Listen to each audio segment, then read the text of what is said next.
저 팔찌가 왜 거기에 있는 건가? 백만장자 강민재 회장님의 심장이 쿵쾅쿵쾅 마구 요동쳐댔습니다. 15년 전 죽은 아내에게 준 세상에 단 하나뿐인 팔찌가 새로운 가정도우미의 손목에 채워져 있었던 겁니다. 창백해진 얼굴로 그는 물었습니다. 자네 그 팔찌는 뭔가? 어디서 난 건지 알 수 있겠는가? 돌아온 대답은 굉장히 충격적이었습니다. 도대체 백만장자 강민재 회장님에게 무슨 일이 벌어진 걸까요? 그녀는 뭐라고 대답했기에 산전수전 공중전까지 다 겪으며 살아오셨던 백만장자 회장님이 충격을 금치 못하셨을까요? 사연이 시작하기 전 구독과 좋아요를 눌러주시면 이 따스한 이야기를 더 많은 분들과 나눌 수 있습니다. 오늘 낭만 로맨스를 찾아주신 모든 귀한 분들을 위해 오늘의 이야기를 시작해 보려 합니다. 15년 전 그날처럼 장대비가 창문을 힘껏 두들기고 있었습니다.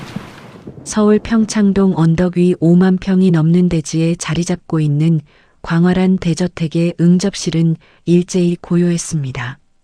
천장까지 이어진 광활한 통창 너머로 천둥이 번쩍이며 정원의 수많은 소나무들을 비추다가 다시 어둠 속으로 사라졌어요.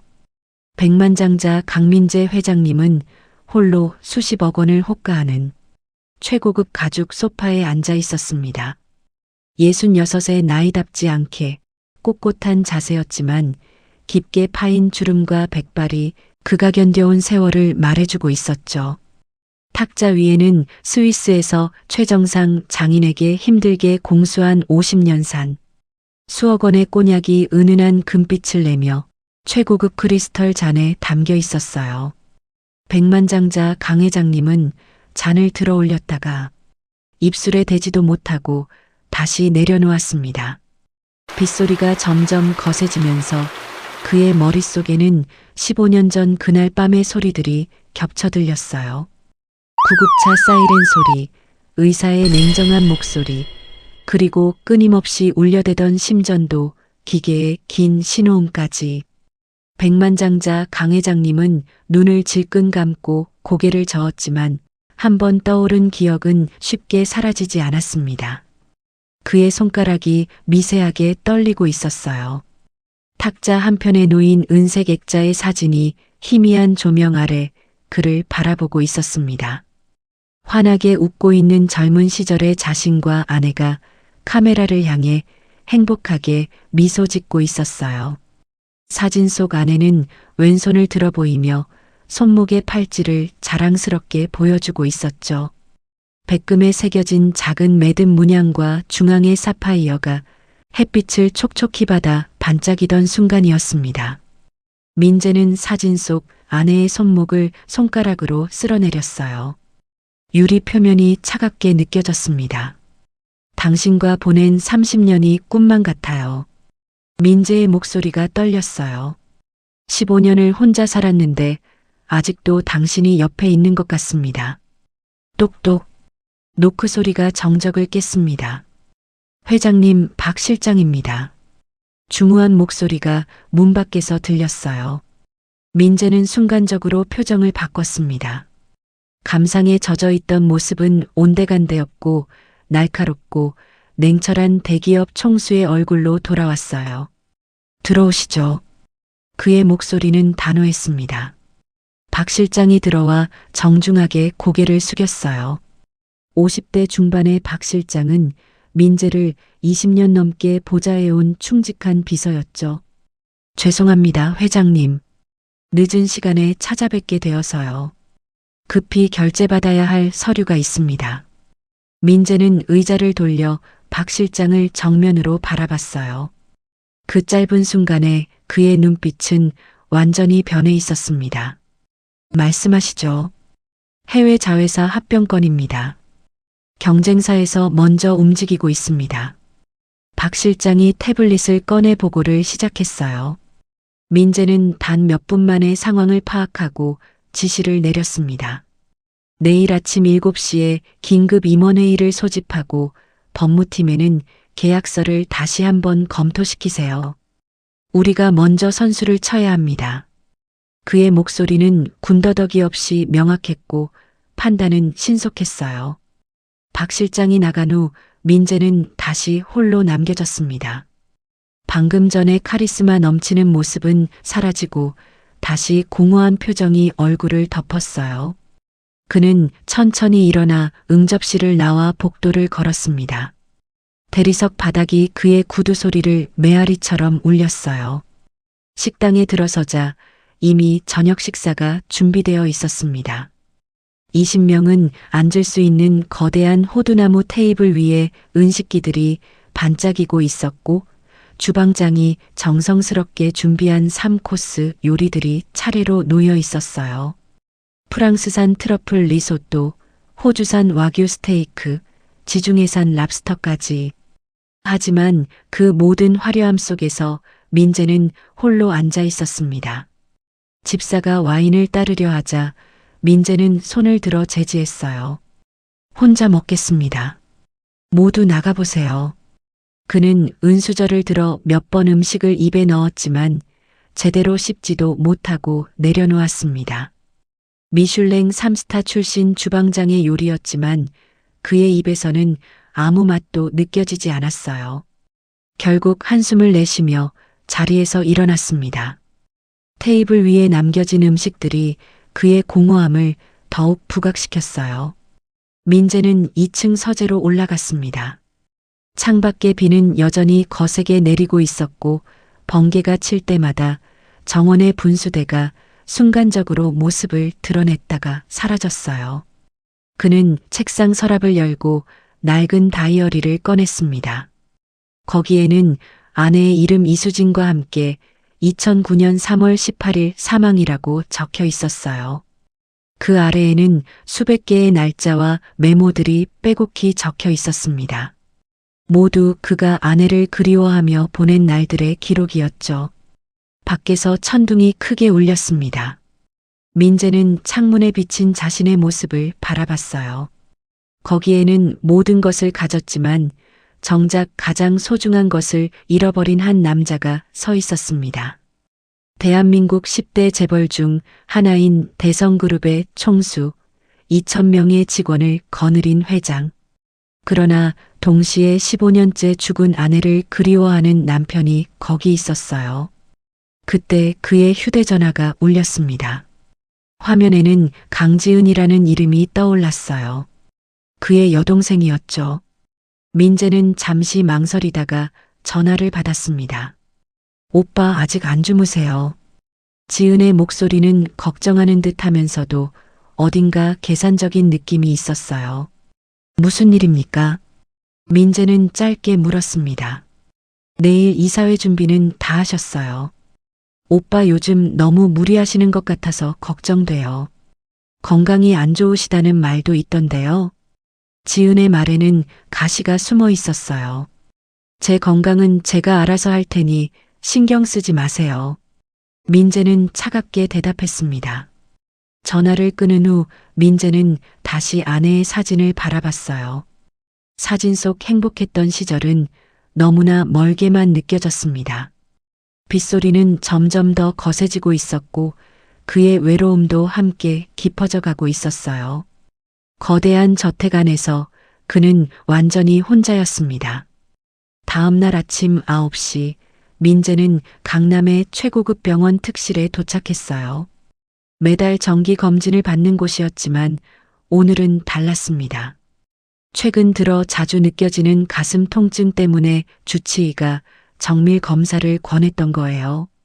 검사실로 향하는 복도를 걷는 민재의 발걸음은 무거웠습니다. 하얀 벽면에 걸린 풍경화들이 시야를 스쳐 지나갔지만 그의 눈에는 아무것도 들어오지 않았어요. 머릿속은 온통 어젯밤 꿈에서 본 아내의 얼굴로 가득했습니다. 꿈속에서 아내는 여전히 젊었고 그를 향해 팔을 벌리며 환하게 웃고 있었어요. 1시간이 넘는 검사를 마치고 민재는 결과를 기다리며 병실 창가에 서 있었습니다. 15층 높이에서 내려다본 서울의 아침 풍경은 분주했어요. 출근하는 사람들로 거리는 북적였고 차들은 줄지어 움직이고 있었습니다. 하지만 민재의 마음은 텅 비어 있었어요. 문이 열리고 주치의인 한 교수가 들어왔습니다. 58세의 한 교수는 민재의 대학 동창이자 30년 지기 친구였어요. 평소와 달리 그의 표정이 무거웠습니다. 손에는 검사 결과지가 들려 있었어요. 한 교수는 민재 맞은편 소파에 앉으며 깊은 한숨을 내쉬었습니다. 민재야, 우리가 진지하게 얘기를 나눠야 할 것 같다. 민재는 창밖을 보던 시선을 거두고 한 교수를 바라봤어요. 그렇게 심각합니까? 한 교수는 검사 결과지를 탁자 위에 펼쳤습니다. 빨간색으로 표시된 수치들이 여러 개 보였어요. 심장 부정맥 수치가 위험 수준이야. 스트레스 지수는 정상인의 5배를 넘었고, 이건 단순한 과로가 아니야, 민재야. 내 몸이 비명을 지르고 있는 거라고. 민재는 표정 변화 없이 결과지를 내려다봤습니다. 숫자들이 춤추듯 흐릿하게 보였어요. 한 교수는 의자를 더 가까이 당기고 앉았습니다. 의사의 얼굴이 아닌 오랜 친구의 얼굴이었어요. 민재야, 이제는 좀 놓아줘. 떠난 수진 씨도 내가 이렇게 망가지는 걸 원치 않을 거야. 민재의 어깨가 미세하게 떨렸습니다. 그는 고개를 돌려 다시 창밖을 바라봤어요. 한 교수는 말을 이었습니다. 15년이야, 민재야. 15년을 혼자 살았잖아. 이제는 새로운 시작을 해도 되는 거 아닐까? 제가 누구를 만납니까? 민재의 목소리가 갈라졌습니다. 만남이 아니라 마음을 여는 거지. 수진 씨는 내가 행복하기를 원했잖아. 한 교수가 진심을 담아 말했어요. 민재는 두 손으로 얼굴을 감쌌습니다. 그의 손가락 사이로 깊은 주름이 보였어요.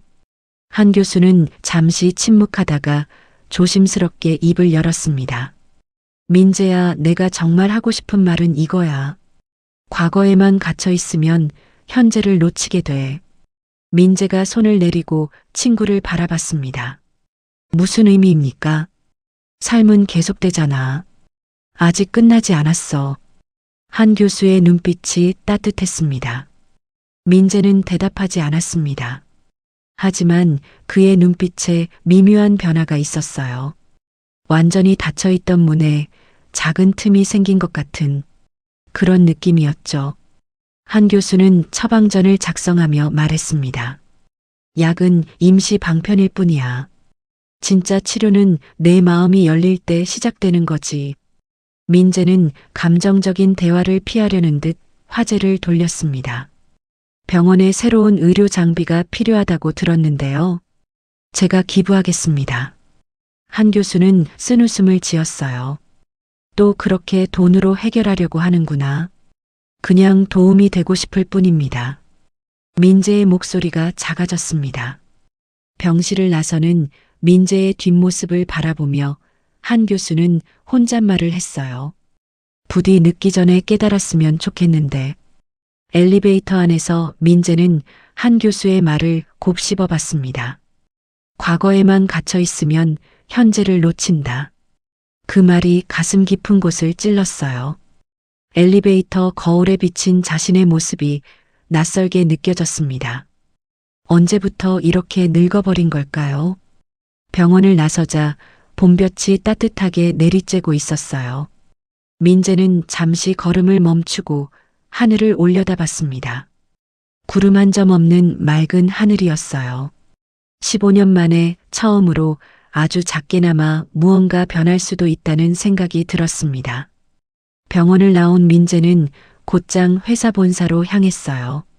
여의도에 위치한 45층 높이의 유리 건물이 봄볕을 받아 반짝이고 있었습니다.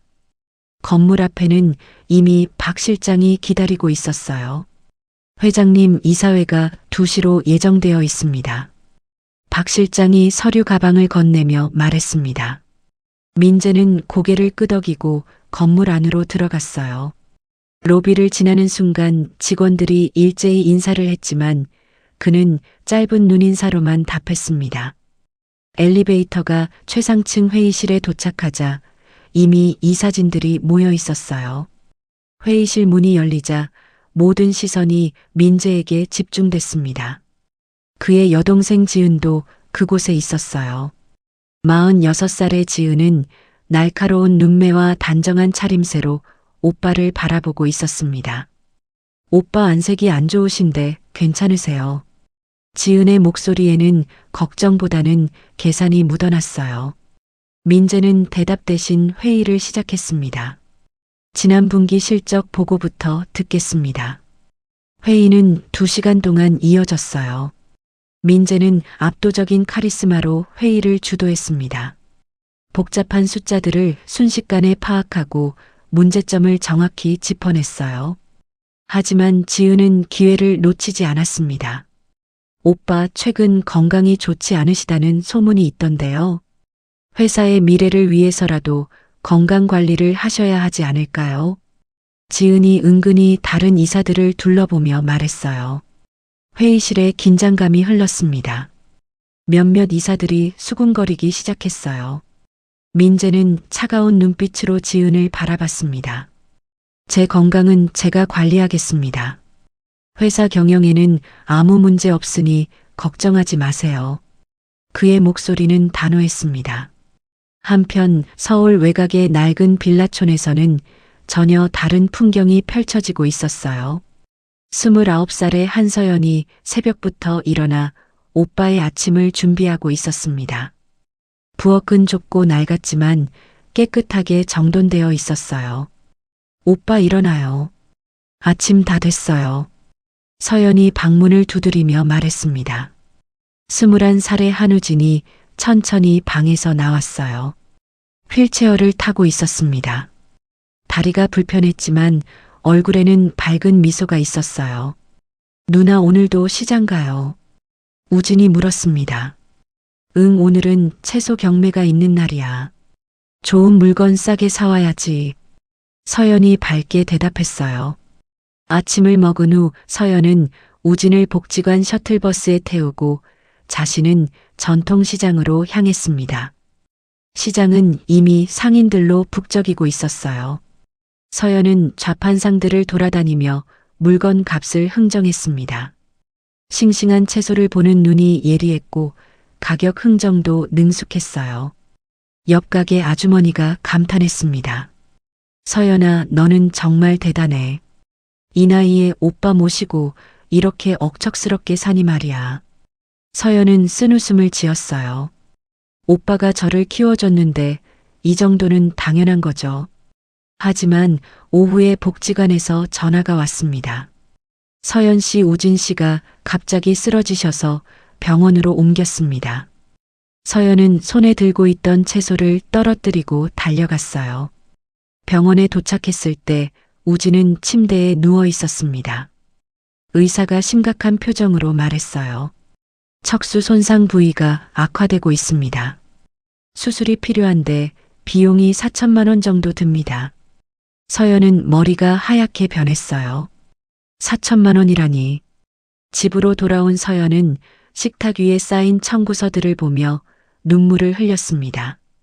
병원비, 재활치료비, 월세까지. 손목에 찬 팔찌를 만지작거리며 서연은 깊은 한숨을 쉬었어요. 이 팔찌라도 팔아야 하나. 그 팔찌는 서연의 유일한 보물이었습니다.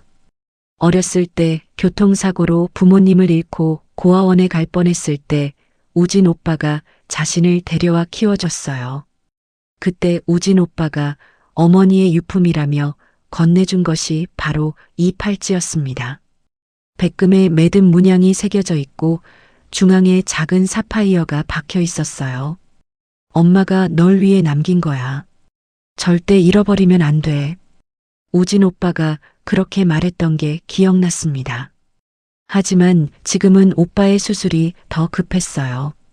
서연은 다음 날 여러 곳에 구인 광고를 냈습니다. 급전이 필요했기에 고액 일자리를 찾았어요. 이틀 후 한 인력 소개소에서 연락이 왔습니다. 한서연 씨시죠? 평창동 대저택에서 가정도우미를 구한다는데요. 급여가 상당히 좋아요. 서연의 눈이 커졌어요. 얼마나요? 월 500만 원이요. 다만 조건이 있어요. 입주로 한 달에 이틀만 외출 가능하고 주인이 까다롭다고 하더라고요. 서연은 고민하지 않았습니다. 하겠습니다. 며칠 후 서연은 작은 여행 가방 하나를 들고 평창동 대저택 앞에 섰어요. 거대한 철문이 열리는 순간 그녀는 깊게 숨을 들이쉬었습니다. 오빠를 위해서라면 무엇이든 할 수 있었어요. 발걸음을 옮길 때마다 자갈길에서 나는 소리가 고요한 정원에 울려 퍼졌습니다. 현관문을 열고 들어서자 박 실장이 서 있었어요. 한서연 씨시군요. 제가 안내하겠습니다.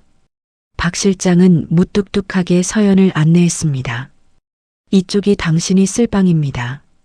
별채의 작은 방이었지만 서연은 불평하지 않았어요. 오빠를 위해서라면 어디든 괜찮았습니다. 짐을 풀고 나온 서연은 본체로 향했어요. 박 실장이 집안 구조를 설명해 주기로 했거든요. 거실을 지나 복도를 걷던 중 서연은 벽에 걸린 사진들을 보고 걸음을 멈췄습니다. 행복해 보이는 부부의 모습이 인상적이었어요. 회장님과 돌아가신 부인의 사진입니다. 박 실장이 설명했습니다. 15년 전에 돌아가셨죠. 서연은 사진 속 여자의 손목을 가만히 바라봤어요. 왠지 자신의 팔찌와 비슷한 것을 차고 있는 것 같았지만 확실하지 않았습니다. 첫 주 동안 서연은 집안일에 적응했어요. 청소, 빨래, 정리정돈까지 모든 일을 완벽하게 해냈습니다. 민재는 멀리서 그녀를 지켜봤어요. 부지런하고 꼼꼼한 모습이 마음에 들었습니다. 그런데 일주일째 되는 날 오후였어요. 서연은 거실의 유리 장식장을 닫고 있었습니다. 창밖으로 들어오는 햇살이 따뜻했어요. 그녀는 조심스럽게 크리스털 잔들을 하나씩 닦았습니다. 바로 그때였어요. 오후의 햇살이 서연의 손목에 찬 팔찌를 비추는 순간 팔찌에 새겨진 매듭 문양이 강렬한 빛을 반사했습니다. 그 빛이 유리 장식장에 반사되어 무지개처럼 퍼져나갔어요. 서재에서 이 광경을 목격한 민재는 자신도 모르게 자리에서 벌떡 일어났습니다. 그의 시선은 모니터 화면에 고정됐어요. 저택 곳곳에 설치된 보안 카메라 중 거실을 비추는 화면이었습니다. 저 팔찌가... 민재의 목소리가 떨렸어요. 그는 급하게 화면을 확대했습니다. 서연의 손목에 찬 팔찌가 선명하게 보였어요. 백금의 매듭 문양 5개, 중앙에 작은 사파이어, 그리고 띠를 두른 독특한 디자인. 잊을 수 없는 모양이었습니다. 15년 전 자신이 아내에게 준 결혼 10주년 선물로 직접 디자인해서 만든 바로 그 팔찌였어요. 민재의 손이 떨리기 시작했습니다. 그는 비틀거리며 서재 깊숙한 곳으로 가서 벽에 걸린 그림을 내렸어요. 그 뒤에는 작은 금고가 숨겨져 있었습니다. 떨리는 손으로 비밀번호를 입력하고 금고를 열었어요. 빨간 벨벳 상자가 나왔습니다. 민재는 조심스럽게 상자를 열었어요. 그 안에는 팔찌와 한 쌍으로 만들어진 매듭 문양 목걸이가 들어 있었습니다. 아내가 죽기 전날 수리를 맡겨서 사고 당일에는 차지 않았던 것이죠. 민재는 목걸이를 손에 쥐고 다시 모니터를 봤어요. 화면 속의 팔찌와 자신의 손에 든 목걸이를 번갈아 봤습니다. 디자인이 완벽하게 일치했어요. 세상에 단 하나뿐인 세트였습니다. 어떻게 이럴 수가... 민재는 의자에 주저앉았어요. 그의 머릿속이 하얗게 변했습니다. 불가능한 일이 눈앞에서 일어나고 있었어요. 죽은 아내의 팔찌가 어떻게 저 젊은 여자의 손목에 있을까요? 민재는 떨리는 손으로 내선 전화를 들었습니다. 박 실장 지금 당장 제 서재로 오세요. 박 실장이 들어왔을 때 민재의 얼굴은 창백했어요. 박 실장 그 여자 한서연이라는 사람 신원이 어떻게 됩니까? 인력 소개소에서 추천받았다고 말씀드렸습니다만. 아니, 그 전 말입니다. 가족관계는 어떻게 되죠? 민재의 목소리가 다급했어요. 오빠와 단둘이 산다고만 들었습니다. 자세한 건 모릅니다. 민재는 자리에서 일어나 창가로 갔어요. 정원에서 빨래를 널고 있는 서연의 모습이 보였습니다. 햇살 아래 그녀가 팔찌를 만지작거리는 모습이 눈에 들어왔어요. 박 실장 그 여자에 대해 더 자세히 조사해 보세요. 하지만 절대 티내지 말고요. 민재가 명령했습니다. 무슨 문제라도 있으신지요? 박 실장이 걱정스럽게 물었어요. 민재는 대답하지 않고 계속 창밖을 바라봤습니다. 그의 가슴속에서는 폭풍이 일고 있었어요. 의욕과 기대, 두려움과 희망이 뒤섞여 소용돌이 쳤습니다. 그날 저녁 민재는 일부러 식당으로 내려갔어요.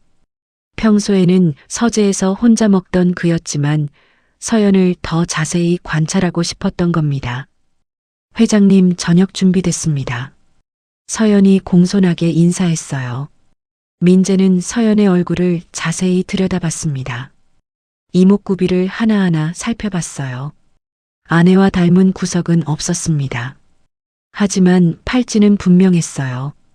그 팔찌 특이하네요. 민재가 갑작스럽게 말했습니다. 서연은 놀라 자신의 손목을 만졌어요. 아, 이거요. 어릴 때부터 가지고 있던 거예요. 오빠가 어머니 유품이라고 줬어요. 그래요. 누가 원래 차고 있었죠. 민재의 목소리가 떨렸지만 애써 평정심을 유지했습니다. 잘 모르겠어요.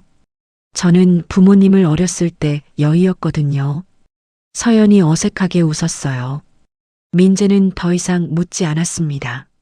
하지만 그의 세계는 이미 완전히 뒤흔들리고 있었어요. 멈춰있던 시간이 다시 움직이기 시작했고 꺼졌던 의문의 불꽃이 다시 타오르기 시작했습니다.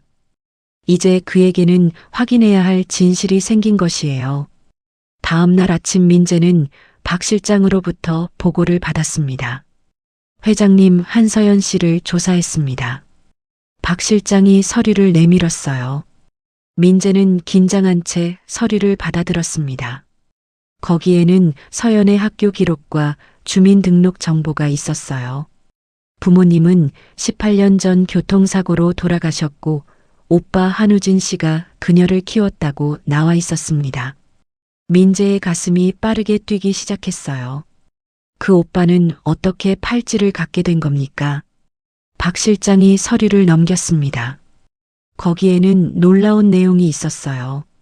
한우진 씨는 18년 전 교통사고 현장 근처에서 구급대원으로 일했습니다. 당시 사고 현장에서 유품을 수습했던 것으로 추정됩니다. 민재는 숨이 멎는 듯 했어요. 18년 전이라면 그때는 아내가 죽고 3년 후였습니다. 혹시 다른 사고 현장이었을까요? 박 실장이 마지막 서류를 꺼냈어요. 회장님, 이것 보십시오. 당시 사고 기록입니다. 민재는 떨리는 손으로 서류를 받았습니다. 거기에는 2009년 3월 18일 경기도 고속도로 사고라고 적혀 있었어요. 민재의 눈이 커졌습니다. 바로 아내가 죽은 그날, 그 장소였던 겁니다. 민재는 박 실장을 내보내고 홀로 서재에 남았어요. 떨리는 손으로 낡은 앨범을 꺼냈습니다. 18년 전 그날의 사진들이 가득했어요. 아내 수진과 함께 찍은 마지막 사진들이었습니다. 수진이 환하게 웃으며 손목에 팔찌를 자랑하고 있는 사진이 있었어요. 민재는 사진을 쓰다듬으며 그날을 떠올렸습니다. 18년 전 3월 18일은 화창한 봄날이었어요. 수진은 친구들을 만나러 간다며 아침 일찍 집을 나섰습니다. 당신 조심해서 다녀오세요. 민재가 현관까지 배웅했어요. 걱정 마요. 저녁에 당신 좋아하는 갈비 사올게요. 수진이 밝게 웃으며 말했습니다. 그것이 마지막이었어요. 오후 4시쯤 경찰서에서 전화가 왔습니다. 강민재 씨 댁이십니까? 부인께서 교통사고를 당하셨습니다. 민재는 정신없이 병원으로 달려갔어요. 하지만 수지는 이미 숨을 거둔 뒤였습니다. 고속도로에서 화물차가 중앙선을 넘어오는 바람에 정면 충돌했다고 했어요. 즉사였습니다. 민재는 영안실에서 아내의 차가운 손을 잡고 밤새 울었어요. 수진의 몸에는 팔찌가 없었습니다. 사고 충격으로 어디론가 날아간 것으로 추정된다고 경찰이 말했어요. 민재는 사고 현장을 직접 찾아갔습니다. 도로 곳곳을 뒤졌지만 팔찌는 찾을 수 없었어요. 결국 포기하고 돌아올 수밖에 없었습니다. 그런데 지금 그 팔찌가 한서연이라는 여자의 손목에 있다니 민재는 앨범을 덮고 깊은 생각에 잠겼어요. 두 가지 가능성이 있었습니다. 첫째, 한우진이 사고 현장에서 팔찌를 습득해서 동생에게 준 것. 둘째, 팔찌가 다른 경로로 한우진에게 전해진 것. 어느 쪽이든 진실을 알아야 했어요. 민재는 박 실장을 다시 불렀습니다. 한우진이라는 사람을 만나고 싶습니다. 조용히 주선해 주세요. 며칠 후 민재는 한우진이 다니는 재활센터 근처 조용한 찻집에서 그를 만났어요. 우진은 휠체어를 타고 나타났습니다. 21살의 청년은 다리가 불편했지만 얼굴에는 밝은 표정이 있었어요. 저를 찾으셨다고요. 우진이 예의 바르게 인사했습니다. 민재는 조심스럽게 입을 열었어요. 실례지만 당신 동생이 차고 있는 팔찌에 대해 물어보고 싶습니다. 우진의 표정이 순간 굳어졌어요. 그 팔찌가 왜요? 제 아내의 유품입니다. 18년 전 교통사고로 잃어버린 물건이죠. 민재가 진지하게 말했습니다. 우진은 한참을 침묵하다가 입을 열었어요. 죄송합니다. 제가 주었습니다. 우진의 목소리가 떨렸습니다.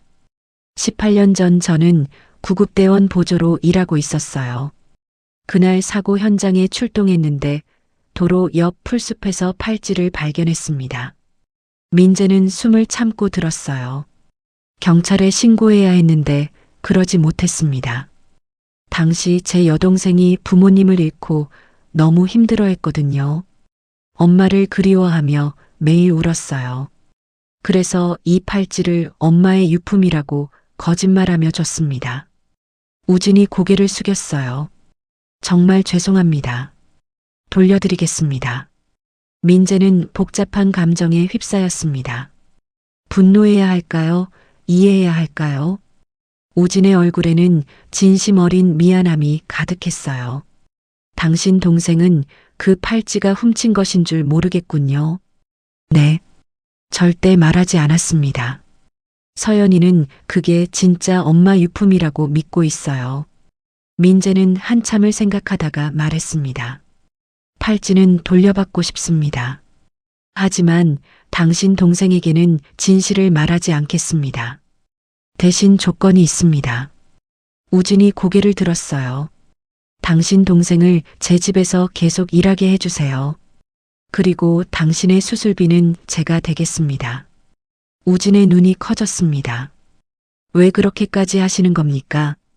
민재는 창밖을 바라봤어요. 그 팔찌를 차고 일하는 모습을 보니 제 아내가 옆에 있는 것 같습니다. 이상하게 들리겠지만 위로가 됩니다. 우진은 눈시울이 붉어졌어요. 감사합니다. 꼭 은혜를 갚겠습니다. 며칠 후 민재는 서연을 불렀습니다. 한서연 씨 잠깐 이야기 좀 할까요? 서연은 긴장한 채 민재 앞에 앉았어요. 제가 실수라도 했습니까? 아닙니다. 오히려 일을 너무 잘해주셔서 감사하죠. 한 가지 부탁이 있습니다. 민재가 조심스럽게 말했어요. 그 팔찌를 제게 팔 수 있겠습니까? 제 아내가 차던 것과 똑같아서 추억으로 간직하고 싶습니다. 서연은 당황했어요. 이건 제 어머니 유품이라서요. 알고 있습니다. 그래서 충분한 대가를 드리겠습니다. 당신 오빠의 수술비 전액과 2억 원을 더 드리죠. 서연은 숨이 멎는 듯 했습니다. 2억 원이라니. 하지만 서연은 고개를 저었어요. 죄송합니다. 이건 돈으로 바꿀 수 없는 물건이에요. 민재는 예상했던 대답이었습니다. 그럼 이렇게 하죠. 팔찌는 제가 보관하고 당신은 언제든지 보러 올 수 있습니다. 그리고 똑같은 것을 하나 더 만들어 드리겠습니다. 서연은 망설였어요. 그녀에게 팔찌는 어머니의 유일한 흔적이었습니다. 하지만 오빠의 수술비를 생각하면 거절하기 어려웠어요. 알겠습니다. 하지만 한 달에 한 번은 꼭 보러 와도 되나요? 물론입니다. 민재가 미소 지었습니다. 그날 밤 민재는 팔찌를 손에 쥐고 아내의 사진 앞에 섰어요. 여보, 당신 팔찌를 되찾았어요.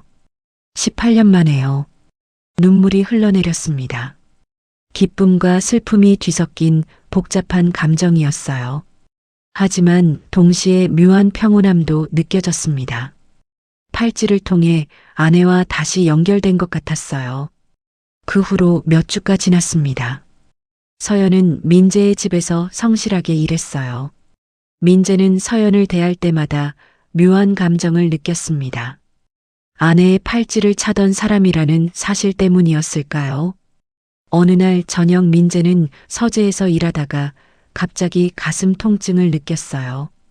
심장이 조이는 듯한 통증이었습니다. 그는 책상을 짚고 간신히 버텼어요. 회장님, 서연이 차를 가져오려다가 민재의 이상한 모습을 발견하고 달려왔습니다. 괜찮으세요? 서연이 민재를 부축했어요. 민재는 서연의 도움을 받아 소파에 앉았습니다. 약을 좀 가져다 주겠습니까? 서연은 급하게 약을 가져왔어요. 물과 함께 약을 먹은 민재는 천천히 회복됐습니다. 병원에 모셔다 드릴까요? 괜찮습니다. 곧 나을 겁니다. 민재가 손을 저었어요. 서연은 민재 옆에 앉아 걱정스러운 눈빛으로 그를 바라봤습니다. 회장님, 너무 무리하시는 것 같아요. 건강이 제일 중요한데요. 그 진심 어린 걱정에 민재는 뜨거운 것이 목구멍까지 차올랐어요. 15년 만에 누군가 진심으로 자신을 걱정해 주는 것 같았습니다. 고맙습니다. 민재가 작게 말했어요. 그날 밤 민재는 깊은 생각에 잠겼습니다. 한 교수의 말이 다시 떠올랐어요. 과거에만 갇혀있지 말라는 말. 민재는 창밖을 바라봤습니다. 달빛이 정원을 은은하게 비추고 있었어요. 어쩌면 아내도 자신이 새로운 삶을 사는 걸 원할지 모른다는 생각이 들었습니다. 다음 날 민재는 서연에게 제안했어요. 한서연 씨 제 비서로 일해보지 않겠습니까? 서연은 깜짝 놀랐습니다. 비서요. 저는 배운 게 없는데요. 배우면 됩니다. 당신은 충분히 똑똑하고 책임감도 강합니다. 민재가 진지하게 말했어요. 서연은 고민했습니다. 비서가 되면 오빠를 더 자주 볼 수 없을 텐데. 하지만 급여는 지금보다 2배가 될 겁니다. 그리고 오빠를 만나는 시간도 더 자유롭게 조정할 수 있습니다. 민재가 덧붙였어요. 서연은 결국 동의했습니다. 감사합니다. 열심히 배우겠습니다. 그 후로 민재는 서연을 직접 가르쳤어요. 회사 업무, 일정 관리, 문서 작성까지. 서연은 놀라울 정도로 빠르게 배웠습니다. 민재는 서연과 함께 일하면서 점점 마음이 편안해졌어요. 그녀의 밝은 에너지가 차가운 저택에 온기를 불어넣었습니다. 어느 날 저녁 민재와 서연은 늦게까지 일했어요.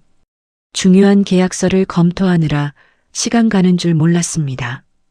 회장님, 배고프지 않으세요? 제가 간단하게 뭐 만들어 올까요? 서연이 물었어요. 좋습니다. 뭐든 괜찮습니다. 민재가 대답했어요. 30분 후 서연은 따뜻한 국수를 가져왔습니다. 별거 아니지만 드세요. 민재는 국수를 한 입 먹었어요.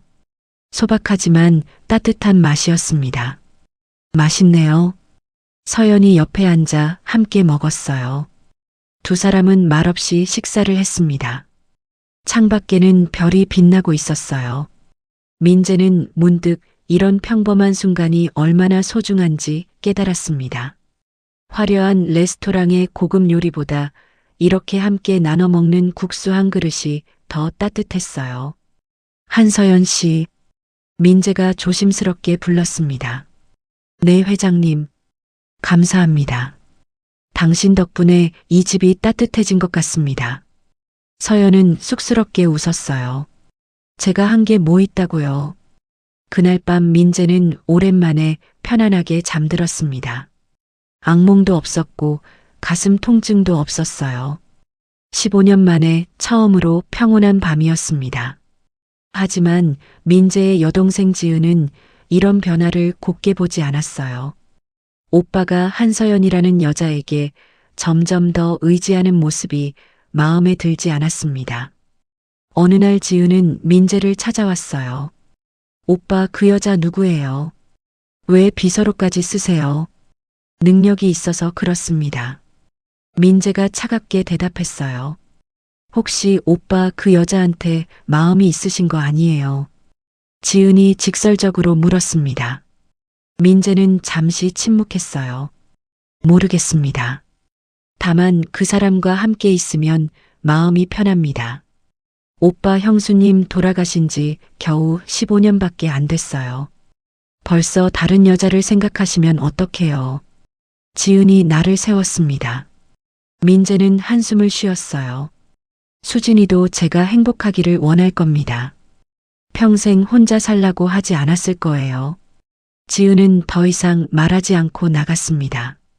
하지만 그녀의 눈빛에는 경계심이 가득했어요. 며칠 후 지은은 사설 탐정을 고용했습니다. 한서연이라는 여성을 조사하라고 지시했어요. 탐정은 일주일 만에 보고서를 가져왔습니다.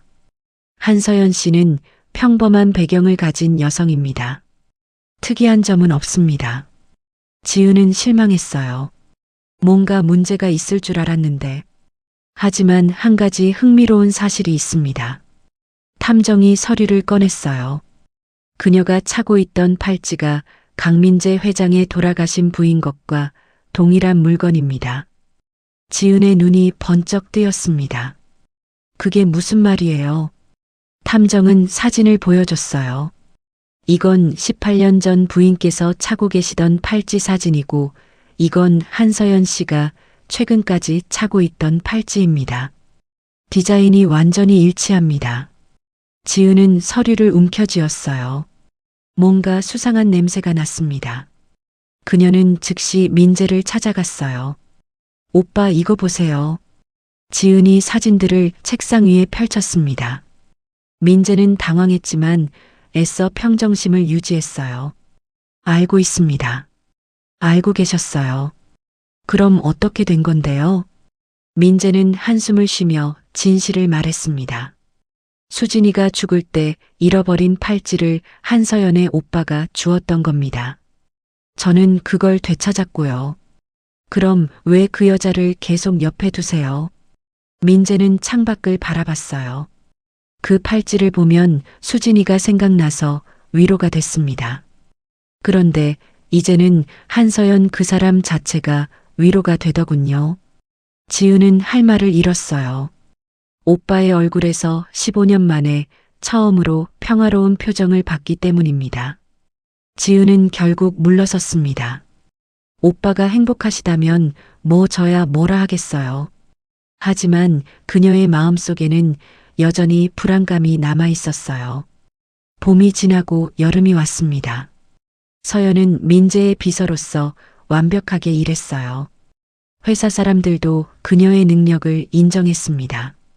민재는 서연과 함께 시간을 보내는 것이 즐거웠어요.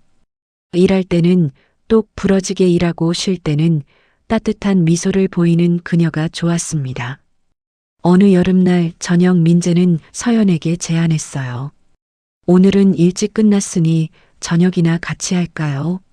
서연은 잠시 망설이다가 고개를 끄덕였습니다. 좋아요. 두 사람은 한강이 보이는 조용한 레스토랑에 갔어요. 창밖으로 석양이 물들어가고 있었습니다. 한서연 씨 제 비서로 일한 지 석 달이 됐네요. 민재가 와인을 따르며 말했어요. 시간 참 빠르죠. 서연이 미소 지었습니다. 당신 덕분에 많이 변했습니다. 일도 그렇고 마음도 그렇고요. 민재가 진심을 담아 말했어요. 저야말로 회장님 덕분에 오빠 수술도 잘 마쳤고 제 인생도 달라졌어요. 서연이 고마운 표정으로 대답했습니다. 민재는 잠시 망설이다가 입을 열었어요. 한서연 씨, 저는 당신이 좋습니다. 서연은 깜짝 놀라 와인 잔을 내려놓았어요. 회장님, 15년 동안 아무도 마음에 들지 않았습니다. 수진이가 떠난 후로 제 마음은 완전히 얼어붙어 있었죠. 그런데 당신을 만나고 나서 조금씩 녹기 시작했어요. 민재의 목소리가 떨렸습니다. 하지만 저는 회장님과 나이 차이가 많이 나요. 그리고 신분도 다르고요. 서연이 당황하며 말했어요. 나이도 신분도 상관없습니다. 제게 중요한 건 당신이 누구냐는 겁니다. 민재가 서연의 손을 잡았어요. 서연은 혼란스러웠습니다. 민재는 좋은 사람이었어요. 자상하고 따뜻했습니다. 하지만 사랑이라고 하기에는 아직 확신이 서지 않았어요. 회장님, 저 시간을 좀 주세요. 생각할 시간이 필요해요. 민재는 고개를 끄덕였습니다. 물론입니다. 서두르지 않겠습니다. 그날 밤 서연은 오빠에게 전화했어요. 오빠, 나 상담 좀 해야 할 것 같아. 우진은 동생의 목소리만 들어도 무슨 일인지 알았습니다. 강 회장님 일이지. 응. 그분이 나한테 고백했어. 우진은 잠시 침묵했어요. 서연아, 내 마음은 어때? 모르겠어. 좋은 분이긴 한데 사랑인지는 잘 모르겠어. 서연이 솔직하게 말했습니다. 그럼 시간을 가져봐. 사랑은 급하게 결정할 게 아니니까. 우진이 조언했어요. 고마워, 오빠. 서연은 전화를 끊고 창밖을 바라봤습니다. 서울의 야경이 반짝이고 있었어요. 며칠이 지났습니다. 민재는 서연에게 압박을 주지 않았어요. 평소처럼 일했고 평소처럼 대했습니다. 그런 모습이 오히려 서연의 마음을 흔들었어요. 배려심 깊고 인내심 있는 사람이었습니다. 어느 날 회사에서 큰 위기가 찾아왔어요. 경쟁사가 대성그룹의 핵심 사업을 공격하기 시작한 겁니다. 민재는 며칠 동안 밤을 새워 대응책을 마련했어요. 서연도 그 옆에서 함께 밤을 샜습니다. 셋째 날 새벽 드디어 해결책을 찾았어요. 해냈습니다. 민재가 안도의 한숨을 쉬었습니다. 회장님, 정말 수고하셨어요. 서연이 피곤한 얼굴로 웃었어요. 민재는 서연을 바라봤습니다. 지친 얼굴에도 여전히 밝은 미소를 잃지 않는 그녀가 아름다워 보였어요. 한서연 씨, 고맙습니다. 당신이 없었다면 못 해냈을 겁니다. 아니에요. 제가 한 건 별로 없어요. 서연이 고개를 저었습니다. 민재는 서연에게 다가갔어요. 그리고 조심스럽게 그녀의 손을 잡았습니다. 제 답은 변하지 않습니다. 당신을 기다리겠습니다. 서연은 민재의 눈을 바라봤어요. 진심이 담긴 눈빛이었습니다. 그 순간 서연은 깨달았어요. 자신도 민재를 좋아하고 있다는 것을. 회장님, 서연이 떨리는 목소리로 불렀습니다. 저도 회장님이 좋아요. 민재의 눈이 커졌습니다. 정말입니까? 네. 언제부터인지는 모르겠지만 회장님과 함께 있으면 행복해요. 서연이 수줍게 웃었어요. 민재는 서연을 꼭 안았습니다. 15년 만에 느껴보는 따뜻한 온기였어요. 두 사람은 그렇게 한참을 서 있었습니다. 창밖으로 해가 떠오르고 있었어요. 새로운 하루가 시작되고 있었습니다. 몇 달 후 민재는 서연에게 정식으로 청혼했어요. 한강이 보이는 레스토랑에서 무릎을 꿇고 반지를 꺼냈습니다. 한서연 씨, 저와 결혼해 주시겠습니까? 서연은 눈물을 흘리며 고개를 끄덕였어요. 네, 회장님. 민재는 서연의 손가락에 반지를 끼워줬습니다. 그리고 그 옆에 아내의 팔찌를 함께 채워줬어요. 이제 이 팔찌는 당신 것입니다. 수진이도 당신이 차는 걸 기뻐할 겁니다. 서연은 팔찌를 만지작거리며 눈물을 흘렸어요. 두 사람의 결혼 소식에 회사는 떠들썩했습니다. 지은도 처음에는 반대했지만 오빠의 행복한 얼굴을 보고 마음을 바꿨어요. 그해 가을 두 사람은 조용한 결혼식을 올렸습니다. 하객은 많지 않았지만 모두가 진심으로 축하해줬어요. 우진도 휠체어를 타고 참석했습니다. 누나 행복해. 고마워 우진아. 서연과 우진은 눈물로 포옹했어요. 민재는 아내 수진의 영정 사진 앞에 섰습니다. 여보, 제가 새로운 사람을 만났어요. 당신만큼 따뜻한 사람이에요.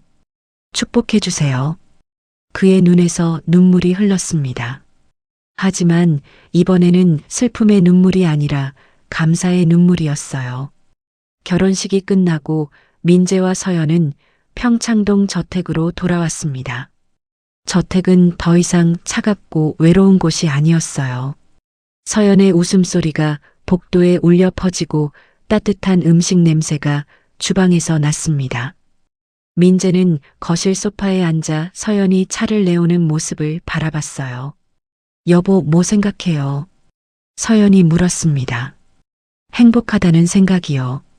정말 오랜만에 느껴보는 행복이에요. 민재가 미소 지었어요. 저도요. 우리 오래오래 행복하게 살아요. 서연이 민재의 손을 잡았습니다. 두 사람은 창밖을 바라봤어요. 가을 단풍이 아름답게 물들어 있었습니다. 18년 전 잃어버린 팔찌가 민재에게 새로운 사랑을 가져다 준 것입니다. 아내의 마지막 선물이었을까요? 민재는 그렇게 믿고 싶었어요. 1년 후 민재와 서연은 여전히 행복하게 살고 있었습니다.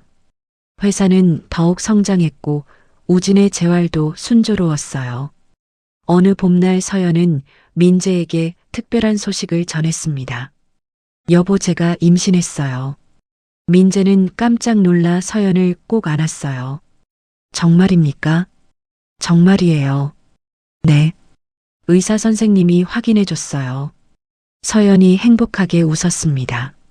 민재는 눈물을 흘렸어요. 67의 나이에 다시 아버지가 된다니 꿈만 같았습니다. 그날 밤 민재는 아내 수진의 사진 앞에 섰어요. 여보, 우리 아이가 생길 거예요. 당신도 축복해 주시겠죠? 사진 속 수진은 여전히 환하게 웃고 있었습니다. 민재는 그 미소에서 축복을 느꼈어요. 9달 후 건강한 아들이 태어났습니다. 민재는 아들을 안고 눈물을 흘렸어요. 새로운 생명, 새로운 시작이었습니다. 서연은 아들에게 젖을 물리며 남편을 바라봤어요. 행복해 보이는 남편의 얼굴에 미소가 번졌습니다. 여보, 아이 이름은 뭐로 할까요? 민재가 물었습니다. 수진이 어때요? 어머님, 이름을 기리는 의미로요. 서연이 제안했어요. 민재는 감동받았습니다. 정말 그래도 되겠습니까? 물론이죠. 어머님 덕분에 우리가 만났잖아요. 서연이 따뜻하게 웃었어요. 그렇게 아들은 강수진이라는 이름을 받았습니다. 18년 전 잃어버린 팔찌 하나가 두 사람을 이어줬고 새로운 생명까지 탄생시킨 것입니다. 민재는 창밖을 바라봤어요. 봄볕이 따뜻하게 내리쬐고 있었습니다. 과거의 아픔은 치유됐고 현재는 행복으로 가득했어요. 그리고 미래는 희망으로 빛나고 있었습니다. 가정도우미의 팔찌를 본 백만장자의 이야기는 이렇게 끝이 났습니다. 하지만 그들의 행복은 이제 막 시작된 것이었어요. 오늘의 이야기가 당신의 마음에 작은 행복을 드렸다면 구독과 좋아요를 눌러주세요. 그리고 사연의 주인공들을 위한 따뜻한 말씀도 댓글로 부탁드립니다. 당신의 한마디가 누군가에게는 잊지 못할 선물이 됩니다. 당신의 오늘을 늘 응원합니다. 감사합니다. 낭만 로맨스였습니다.